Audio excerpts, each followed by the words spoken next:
Oh, here we go. Admit.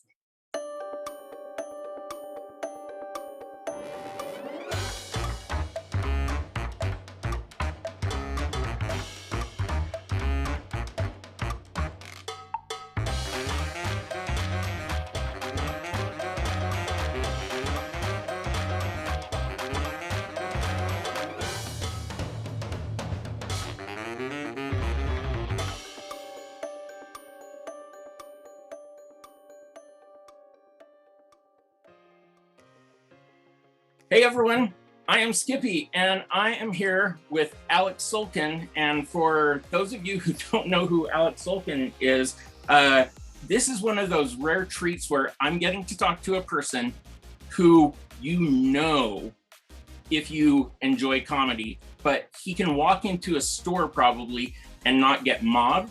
And so he's both known instantly, but also anonymous in a way. Everyone welcome Alec Sulkin. Alec, how does it feel to be anonymously famous? Oh, well, you know what? I would quibble with the famous part. Okay. The anonymous part is good. You know, obviously, yeah, I'm not someone who gets recognized anywhere, which is totally fine. But yeah, you know, I growing up a comedy nerd myself, I take your meaning in all of this. Like, there were definitely people whose names that I would see bouncing around shows that I liked. Yeah. And then one day when I'm introduced to them, I'm like, oh my God, it's Tom Gamble and Max Pross. And I'm like, yeah.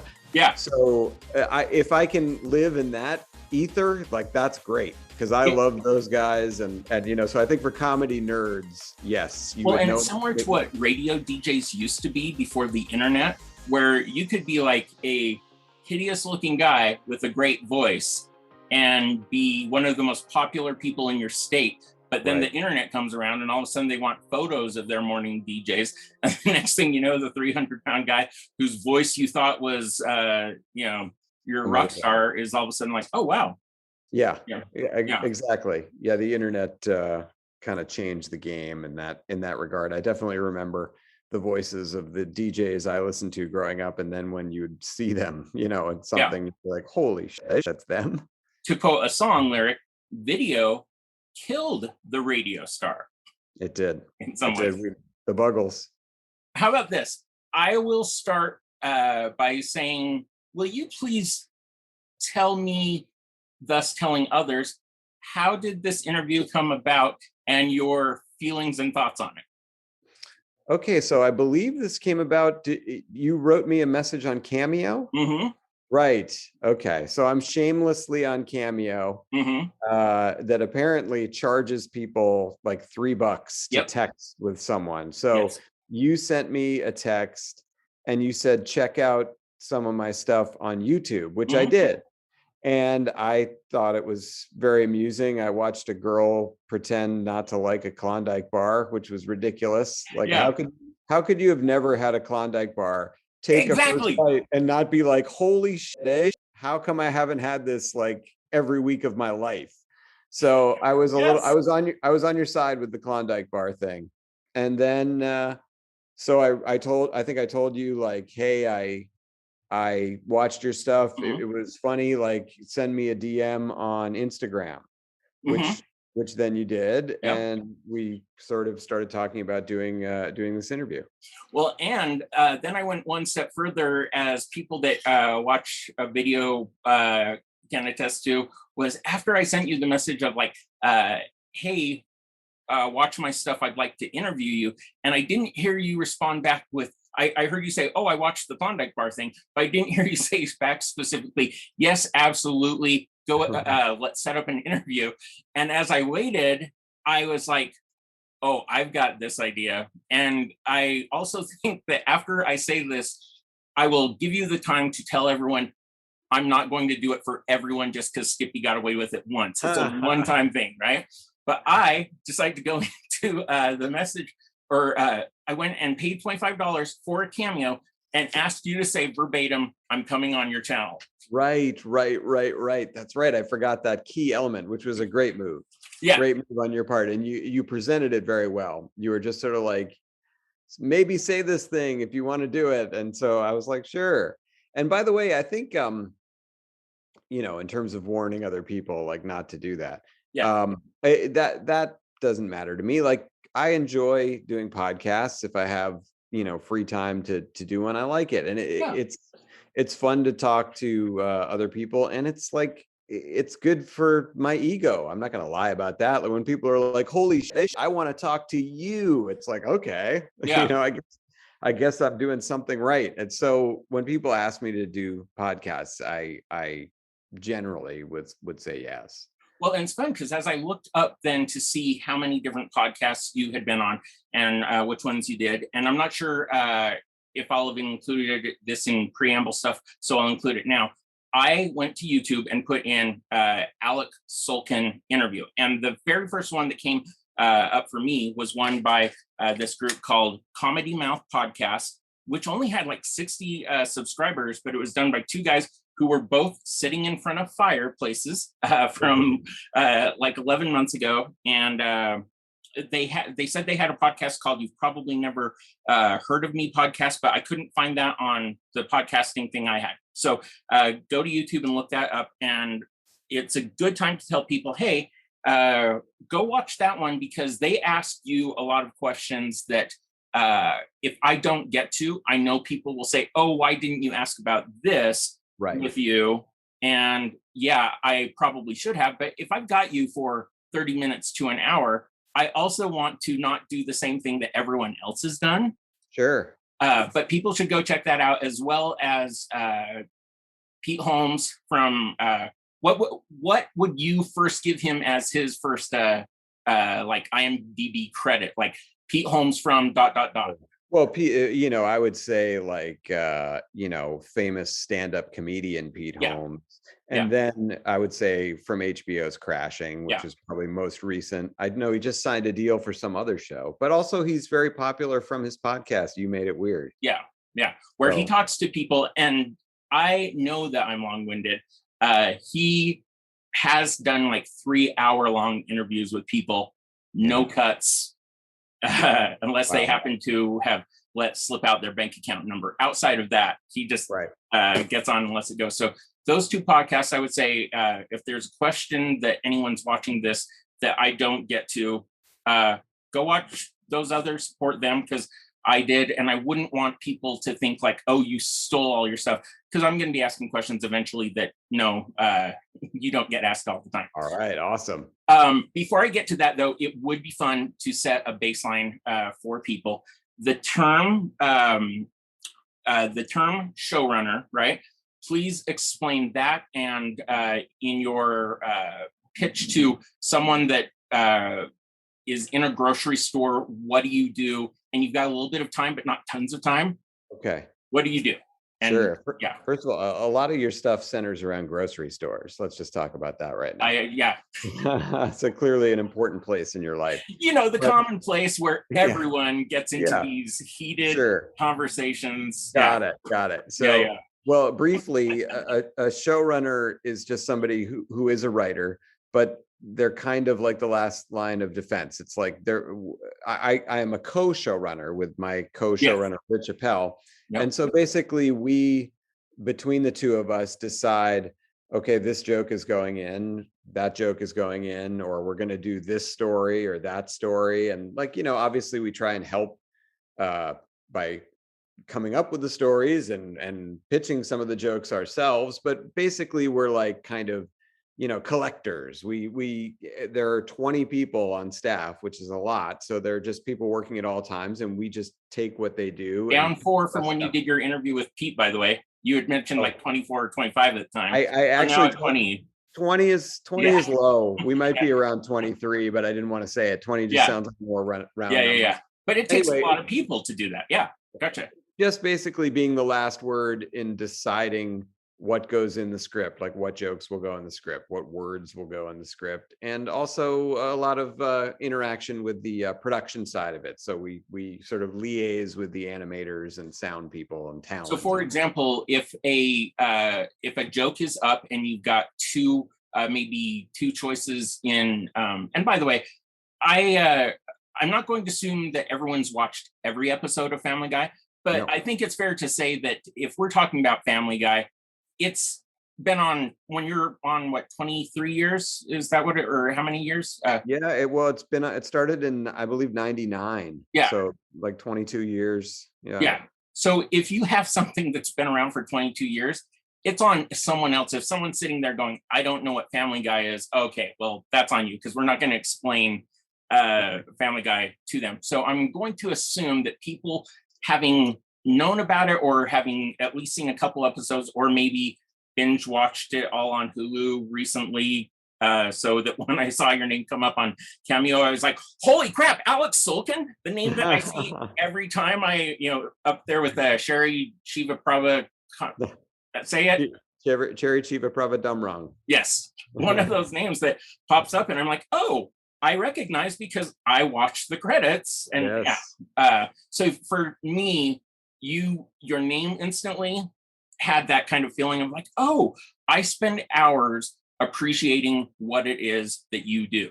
Oh, that's so nice. Kind of feel. And without making this be like a love fest for you, because if anything, okay, I want to talk about some of those things, but explore then the fun side of what it is you get to do. But just to give people an idea, though, of your job, you have the job that you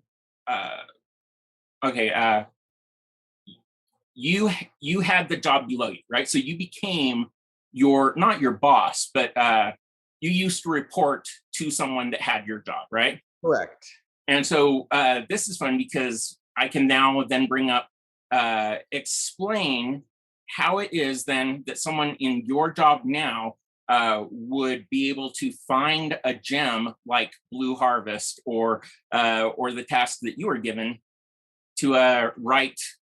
And you wrote all three, or the first one was your baby? Just the first one. Okay. Yeah. So explain that, because in my mind's eye, I go, oh, well, whoever gave you the happenstance task, Fox wants to give that person like $1 million, or like that whole decision making, because I can't imagine that first Family Guy's Star Wars episode, which I believe in one of the podcasts, I think on Pete's, he mentioned that when he asked you about it, you're like, I did about 50 to 60% of the writing for that one, which then after you submit it, they then take it and jump on the finer points, but still 50% of one of what I would consider the top comedy or the top cartoon episodes in all of TV history, I would say. Well, that's nice. It was just a landmark. It was awesome. People that didn't know Family Guy went and found Family Guy for that episode, right? Star Wars, for sure. Yeah. So wait, I think your question got kind of buried to me. Sorry. Like what was the, because I'd love to answer it. It felt so you have so the job you have now is one where people give assignments, or as I understand, give assignments to go write the meat of an episode. And so, and then also I would guess that your job now is if someone brings you like a Blue Harvest and they have a joke in there, you get you and Rich get to take a word and change it to what you think is funnier. Not that theirs wasn't great, but you're just like, hey, I've been doing this, 15 years now. I like this word. And then that's, unless like either Seth or the execs change it back to something. So, so if that's the case, then explain kind of how you got tasked by the you of then to do the Star Wars one. Okay, well, so just a brief history of that.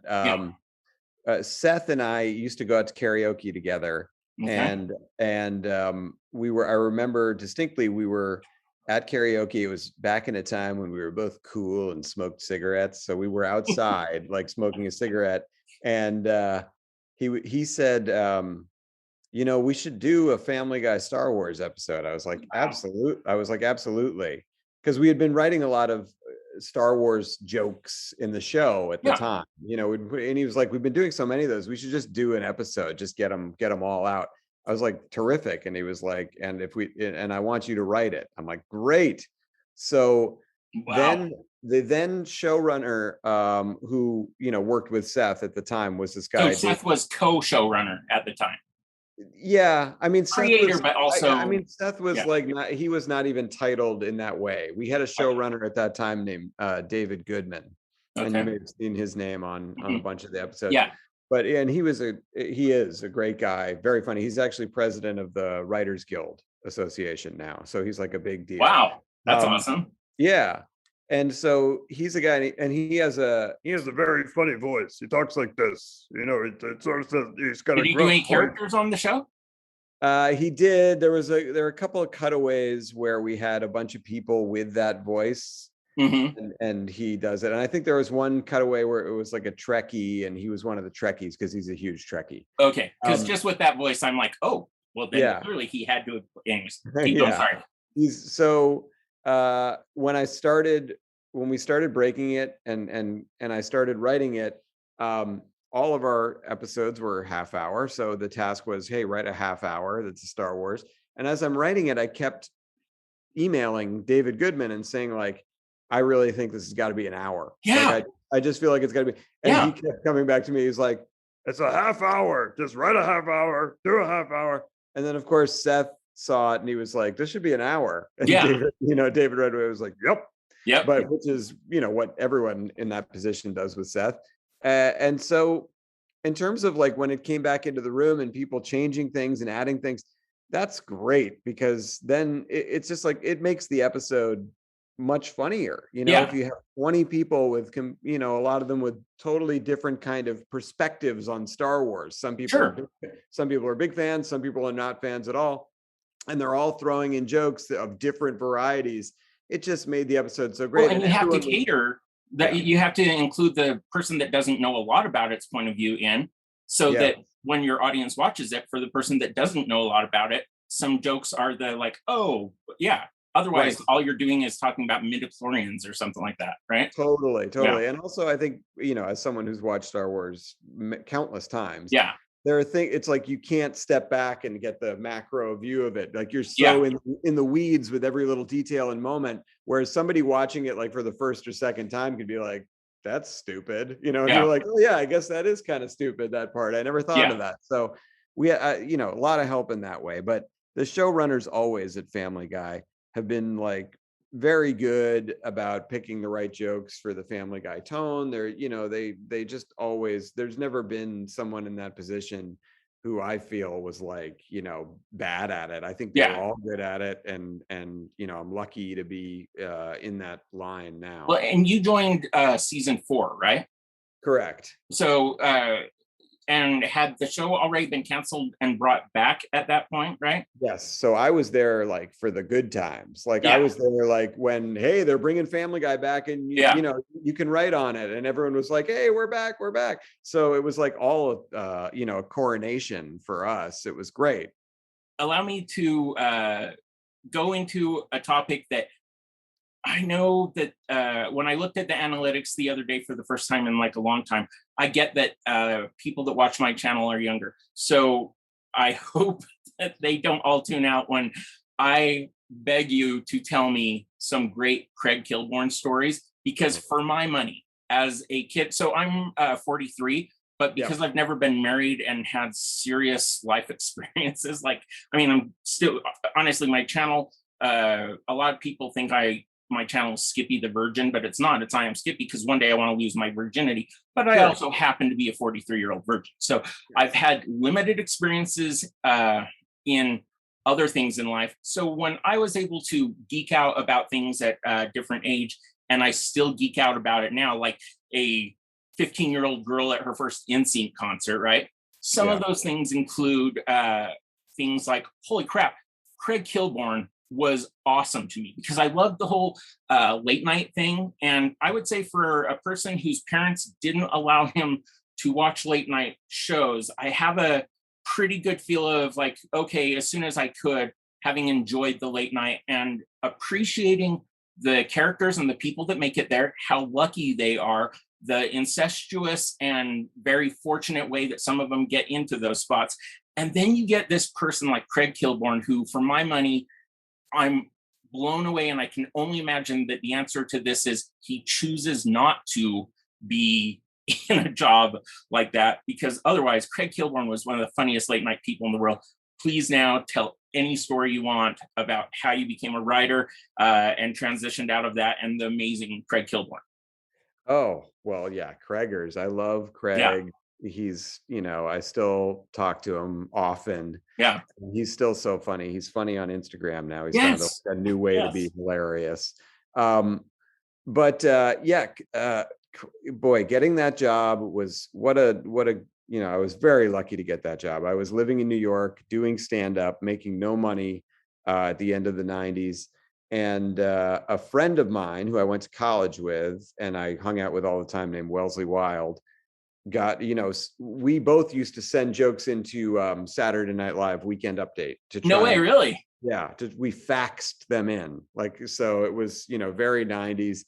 And they would pay for jokes, right? Like if people send them in, they would then go, "Oh, this is funny," and pay you like what, $50 a joke or something? Yeah, I think it was like $75. Okay, it was not very much, but it was so exciting. Even the possibility of that happening. So we were both doing that, and then a friend of Wellesley's, contacted him and said, "Hey, this Craig Kilborn show is starting out in LA. You should send something in for them." So he sent a packet of all of his jokes to Craig Kilborn, and he got hired. And it was like a thunderbolt in our world. It was like, oh, holy shit, that's awesome. And to his credit, and thankfully, the first thing he did when he got out there was say, "Hey, I have another friend who is hilarious too." And so I sent in my jokes, and thank God Craig liked them. And so then I got hired, like a week later, I'm out there too. So it changed our lives like that. Wow. And then when the show would start, a very funny thing about Craig is when the show was starting, he would always refer to it as the most seamless launch in late night history. He'd always say that, "Oh, most seamless launch in late night history, everyone." And that was sort of his inside wink, wink joke about how the ratings were kind of low. So his sort of way of saying it's not making a ripple in the late night world. Seamless. And he got the show though he was Jon Stewart before Jon Stewart, right? Or no, was he Talk Soup before? No, you're right. It was Jon Stewart. Yeah, he was Jon Stewart before Jon Stewart. He handed the reins off there, and so they trusted him with, like you said, a very low ratings moment where he was up. Was he up against or after Tom? No, Tom Snyder. Yeah. No. So he was up against Conan. Okay. Right. Yeah. So he replaced Tom Snyder. That's what it was. Yes. Okay. Right. I knew that Tom Snyder was in the mix of that somewhere. Okay, sorry. Tom Snyder was absolutely in the mix. And so another very funny thing about Craig was that, as I'm sure you remember from watching the show, was that he did his own intro announcement, which was always so funny. It's so funny that he would announce himself. Yeah.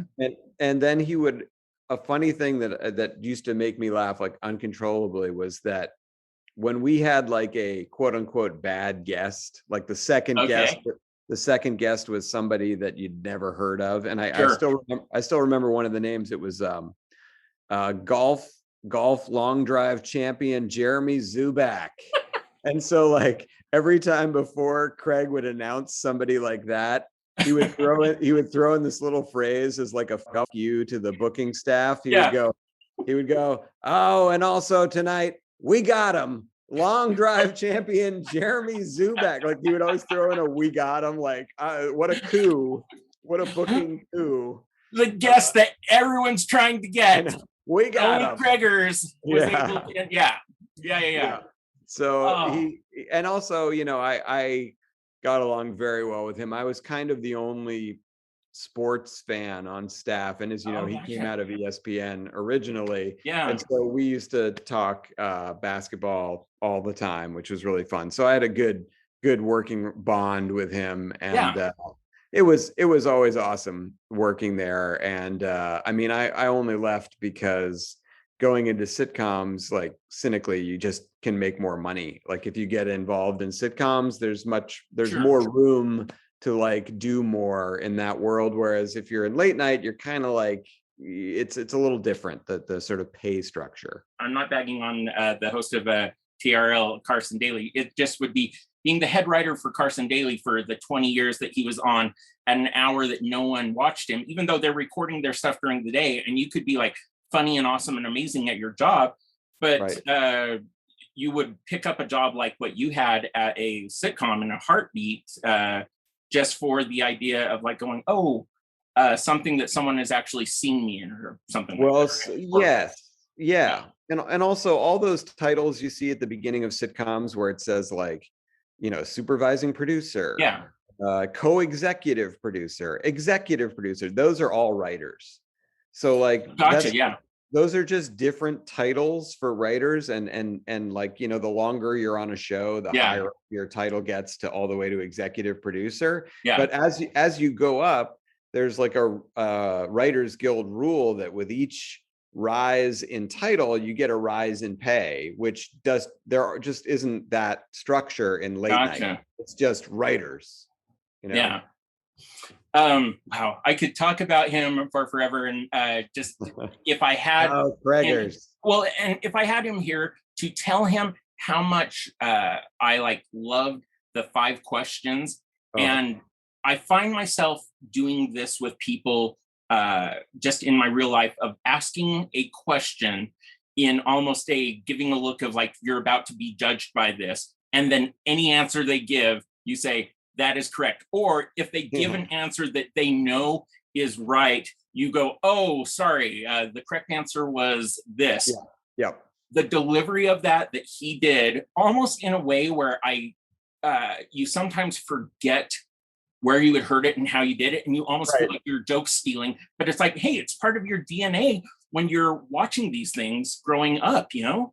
Totally. Yeah, no, he was, I mean, I loved writing for 5 questions, was so fun. He was always so good at 5 questions. I remember in particular the 5 questions with Sir Ian McKellen, I think might have been the best ones of all time. If you can watch those on YouTube, those are it's such a, Ian McKellen just completely delivers like a Shakespearean performance within it. Is there anywhere to catch like bulk of his old shows kind of thing, or was there I don't know, put out or something? I don't know. It would have to be somewhere, but I don't know. I feel like I would have been made aware of it. And I have, you know, I have a bunch of the streaming services. I haven't seen it on there, but you know, someday it'll be back.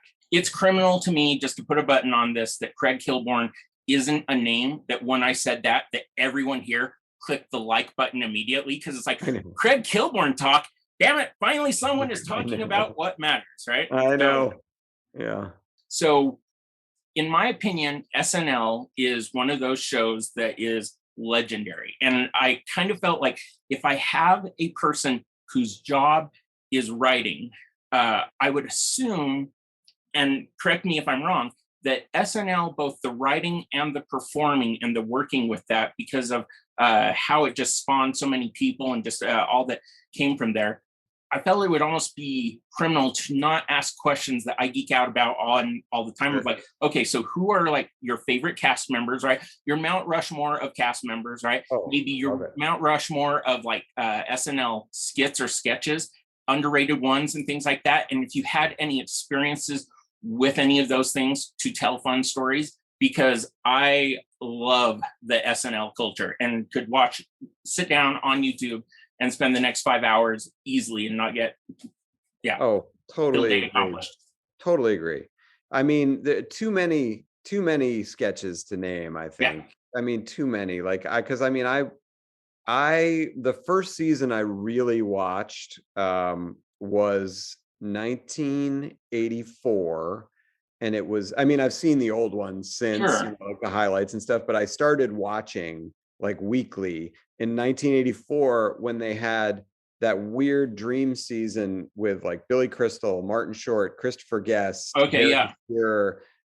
Julia Louis-Dreyfus. So the cast was insane. Yeah, Billy Crystal was doing his "You look marvelous." Yeah, Fernando.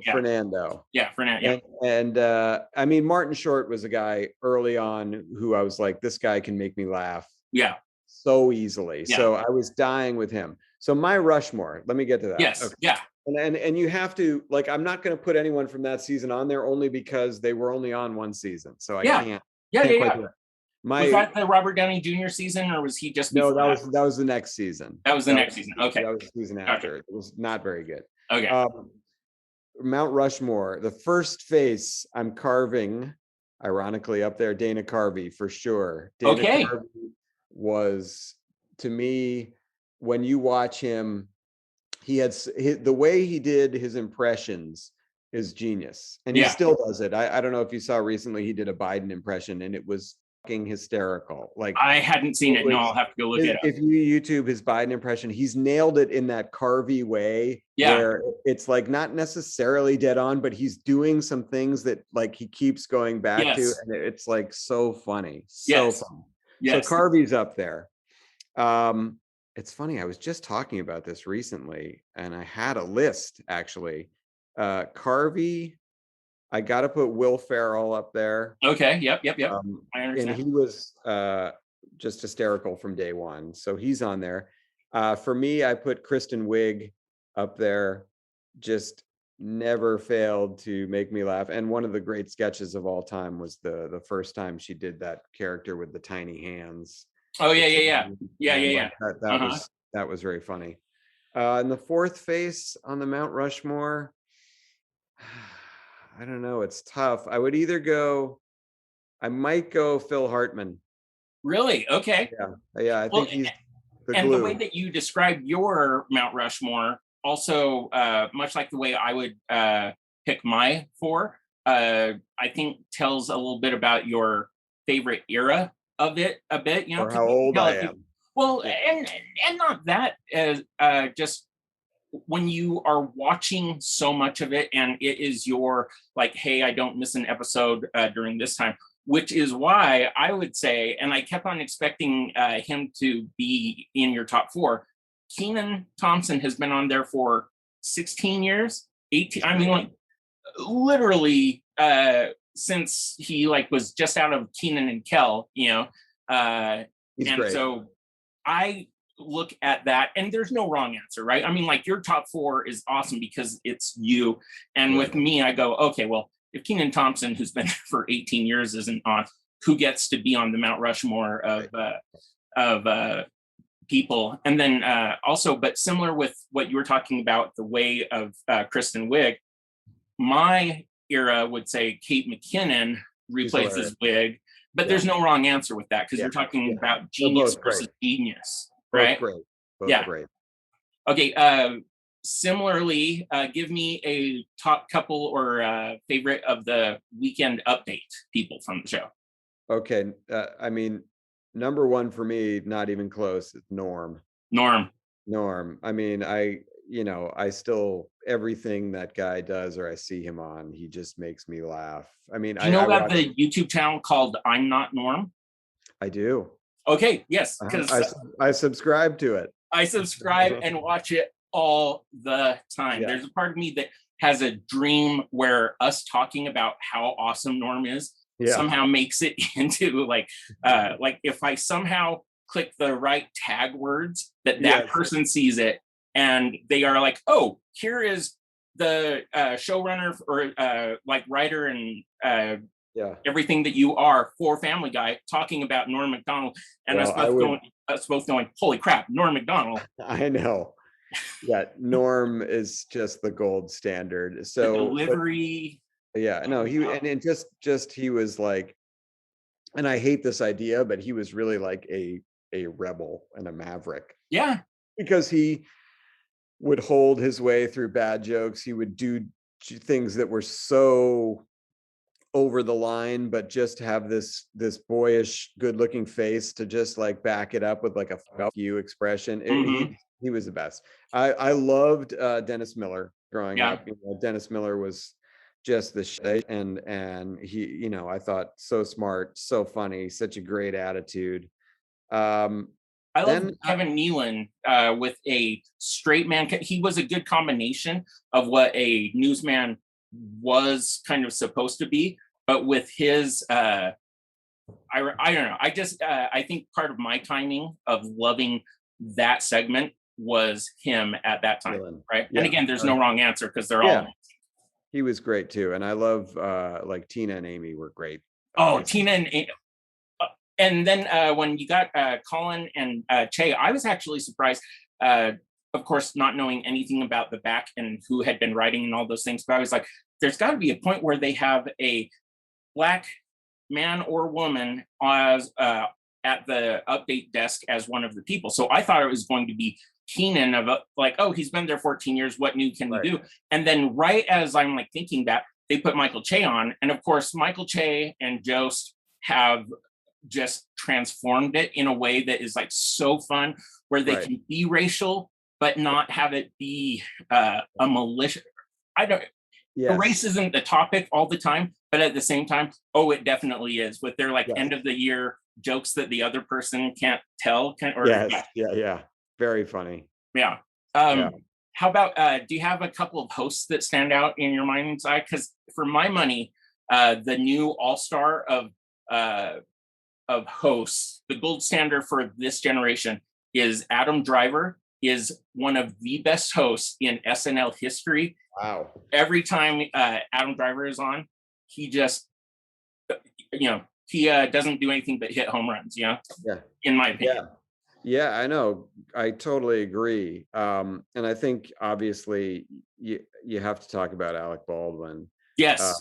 You know, he's one of the best. There was a show in the mid 90s when he was absolutely at his peak that Jim Carrey was the host, and I thought he was awesome. But yeah, there are people who are better at it, and it's just week to week with SNL. It's such a joy to say like, oh my God, like that guy was great. Like I remember when Dane Cook hosted, I was like, he was really good. He was awesome. Yeah. He was awesome. And that was fully prepared to dislike him, and I was like, he was really good. Like he could be a cast member on the show easy. Well, and that leads me actually to a question that is kind of another loaded question similarly, is because he actually hosted the week that they did, if not the first, it was the second of the Lonely Island videos kind of thing, right?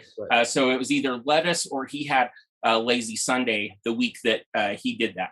And so when that happened, all of a sudden you now have the world knows or is being introduced to Andy Samberg, Akiva, and Yorma.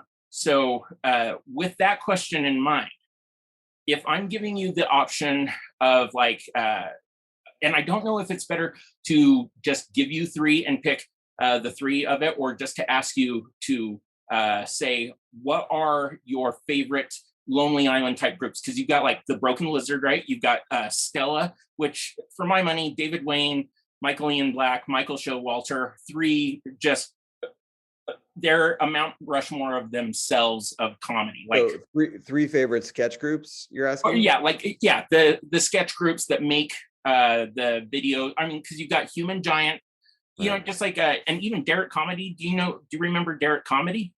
I don't. That was Donald Glover, aka Childish Gambino's college comedy group. And so you've got those ones. Do you have a favorite of the?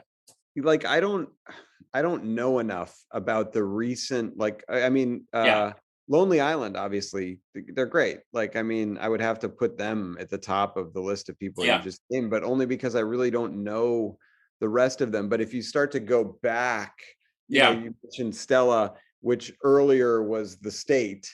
Yes. With those guys. So Thomas Lennon is one of the funniest people on the planet, pound for pound. He is one of the funniest people ever all time. Yeah. It's very funny. Funny. So I loved The State. I loved going back even further, like Kids in the Hall. Yes. Totally my jam. Like I loved them. Yeah. And then even before that, I mean, Monty Python might have to be the top. Like I grew up watching them they were on PBS every weekend, and I would watch them with my mom and sister, and we would just die laughing. the thing that I get jealous of kids in this era is that they have the internet in a way where like and so you're older than me, but not too much older than me. I mean, like I'm 48. You're 48. Okay, 43 here. And so with what we think of as our teenage years, if we had the internet in that way, where you could go and have like everything except for the Craig Kilborn show we find out today at the tip of your fingers to be able to just go through the entire history of, that would have blown our minds. And so I even as we throw out these comedy groups, it's like, oh, kids, you have the chance, so do it. Go back and you go look up these sketches and stuff. Yeah. So great. Oh, and also, by the way, how could I not have mentioned, and they deserve to be high up on the list, Mr. Show, Bob and David. Like Bob and Dave. I have a great David Cross story that I should tell sometime, but yes, I was wearing a shirt that said Virginity Rocks at his show. Yeah. And anyways, and I got to get a photo with him. And I think maybe the only reason that I got my photo with him was because he saw me wearing the shirt. And he's like, probably. Well, you're exactly the kind of person that I was just talking crap about for the last hour and a half, because he did the comedy show in Utah, right? And crapped on like not just Mormons, I mean everything. But because when you're in the state, we talk about it. And so David Cross making fun of you during the comedy show felt like, so awesome. That's awesome. So Mr. Show also on that list. I do have a Seth MacFarlane question, and then a this will say a lot about Family Guy. So the Seth MacFarlane question, because I thought it was hilarious when I thought of it. Who scored? Who had a better streak of like scoring models, Seth MacFarlane or Gerard Butler during their main single going out to party days? Oh, well, I wish I knew what Gerard Butler's resume was. His stats were, like his polling chick stats. Yeah, I don't know enough about his resume in terms of girls, but Seth does very well with the ladies. Obviously, they like to laugh, and he's a charming, incredibly smart, talented guy who can, sing like Sinatra. Amazing, yeah. And then he's a funny, handsome man to boot. So he had it all going on. Yeah. Well, and so it made me think of that, and also I could literally talk about TED 1 and 2 for an hour. I will super briefly bring up the fact, one of the funniest scenes in any movie ever. I only remember like laughing till I cried like 5 times in a theater. And one of those 5 times was Mark Wahlberg guessing Ted's girlfriend or that name. Did you have a hand in that? And even, just tell about that. I have to give all credit to Wellesley Wild on that. He was really one of the 3 writers, and he was my friend from college who helped me get the Kilborn job. Okay. And he and I and Seth wrote Ted, and we divvied up the scenes, and that was one of the scenes that he had to write. So we just basically alternated scenes. When we were writing the first draft, Wellesley and I would just divvy up the scenes and write the whole thing.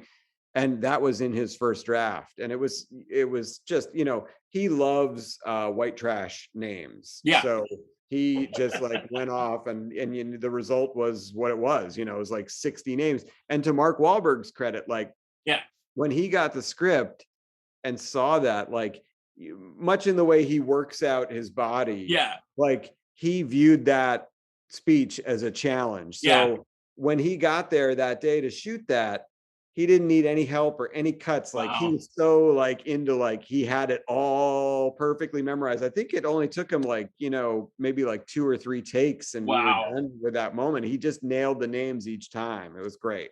And then I had seen a clip of this, the fact that there is a similar scene to that in TED 2 that got cut somehow with all of the sci-fi or names, or Star Wars names. Yes. How does that get cut? I don't know. Yeah, no, I can look at TED 2 today and see other much more deserving cuts, but sometimes that stuff just doesn't make it for whatever reason. Okay. And Seth also, as much as we do callbacks on Family Guy, he doesn't, not necessarily his favorite form of humor. I think he sees it a little bit as a cop out, like we've already done this joke. Yeah. Yeah. It's still just funny. Like there's part of me that goes, okay, when something works like that in that way, especially when, because I'd seen him interviewed on, what's his name? The British guy that has every star in the world, Graham Norton. Yeah. When he was on there, he goes, he said to Seth, so you had him memorize this whole thing and then cut it. And he asks Mark, can you still do it? And then Mark rattles off like all 57 names again. It was amazing. And I felt so fortunate that I had been coming across that clip to be able to see that. Because I'm like, oh, there's the thing I missed. And I, even as I sit here knowing that the time with you is limited, there are so many questions. I would hope that in a world where you're like, oh, sure, I'll take pity on you, that I get to do a second interview with you sometime one day, just because I like. This is good. This is Skippy. You're doing great. Or can I call you Skippy, or should I say Scott? Skippy is the, I feel like a frosted mini wheat, right? Where Skippy is the like YouTube me. Whereas when I'm around my mom, you know, or my dad, my brother certainly doesn't call me Skippy, you know, so. Right. Looking at you, and I guess maybe you and Seth together, when you have so much, when your show tackles pop culture like you do, right? The blind spot that you have in pop culture, how does that then affect your writing and how you approach things, you know? Because I don't know, if you don't watch Desperate Housewives, then right. Yeah, good thing there's 20 other people in the writer's room, because one of those is going to be a Housewives fan, right? Exactly. And I think usually with that kind of stuff, you can, you know, we've all been in that situation many times where somebody's very amped in writing a joke about something that they know well and you don't, but you can, if the joke is funny enough, it doesn't really rely on you knowing it. We recently we have an HBO parody episode of Family Guy that's coming out next season, I think. Awesome. And one of the acts we do Game of Thrones. Yeah. And my co-showrunner Rich he never watched Game of Thrones. So like when it came to that one, he was basically like, I'll take your word for it on this. Like, oh yeah. You know? And we're like, trust me, Lannisters, Cannisters, and Bannisters is funny, you know. Like, yeah. So. Within Mormon culture growing up, where like I wasn't supposed to like watch R-rated movies, but every now and again one would slip through, or you'd get the Pete, or you would get the Mr. Falcon from Die Hard cut of something like that. There was a lot of things that it took getting into my 20s, and then going from Blockbuster to like streaming. And if you had told me as like a 6-year-old that one day any movie ever and any TV show ever, except for Craig Kilborn and Ed, the bowling alley lawyer TV show, which is one of my favorite shows of all time, which I can't find online streaming. But if you had told me that anything but Craig Kilborn and Ed would be streaming at your fingertips, I'd have been like, oh, I want to grow up right now. And I'd have been trying to pull a big, like, right. Be big. Hilarious. Yeah.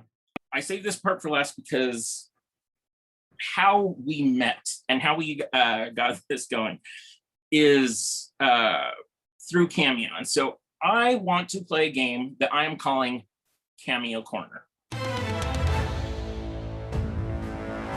Cameo Corner.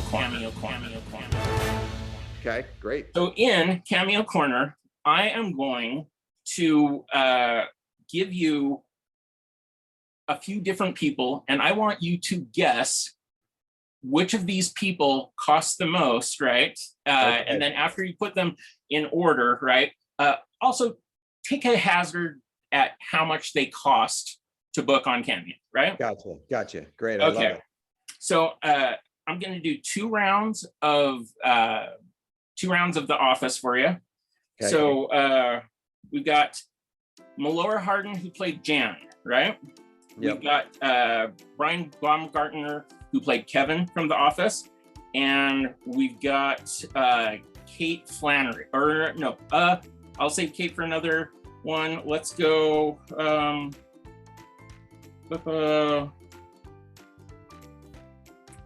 Andy Buckley. So your choices are Melora Hardin, who played Jan, Kevin from The Office, or Andy Buckley, and Andy was Jan's boss, right? Which of those three cost the most to book on Cameo? The middle guy, Kevin. Kevin is most expensive? Yes. And then I would say Melora Hardin, and then Andy Buckley. Okay. And how much do you think Kevin costs and then versus Jan costs? Okay, I would say Kevin is $200. And how much do you think Jan is? I'd say Jan is $115. And Andy Buckley? Andy Buckley, I would say, is $80. Okay. And this is why Cameo is such an insane place, because you get to see how people value their time, right? Because clearly of those three, and by the way, Brian Baumgartner, who is like the has like the mid-20s most fans in his fan club, costs $200, whereas Jan costs, I kid you not, I looked it up last night, $399 to get a Cameo, as well as for the bargain price of $15. Like literally the same price to get a Cameo from me is how much you can pay Jan to look at your text message if she wants. She doesn't have to respond.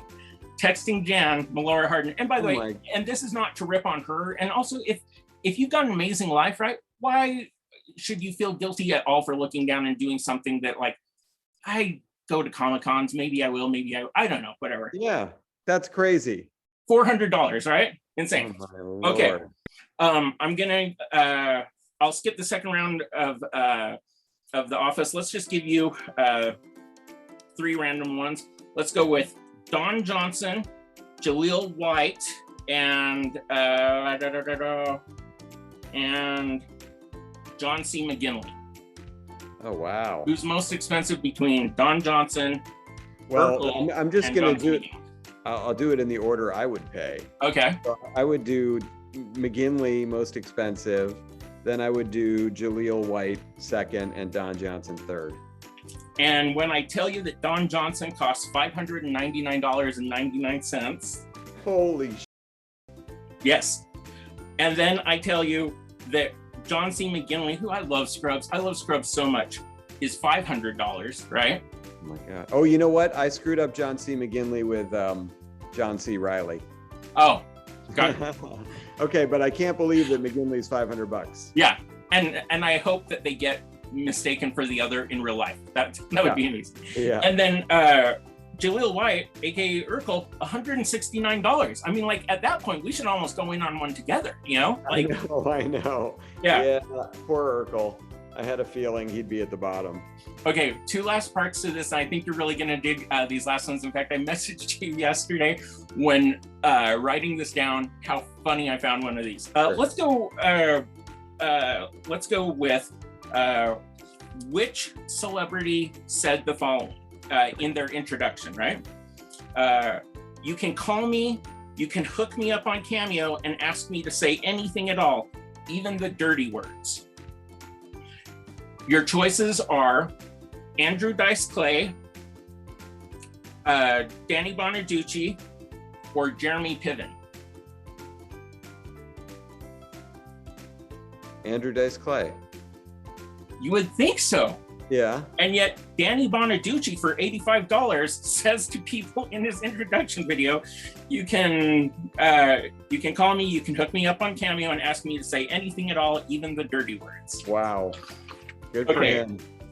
The final part of Cameo Corner before we wrap this up is, okay, what A-list late 90s star has a 3-star rating that says the following?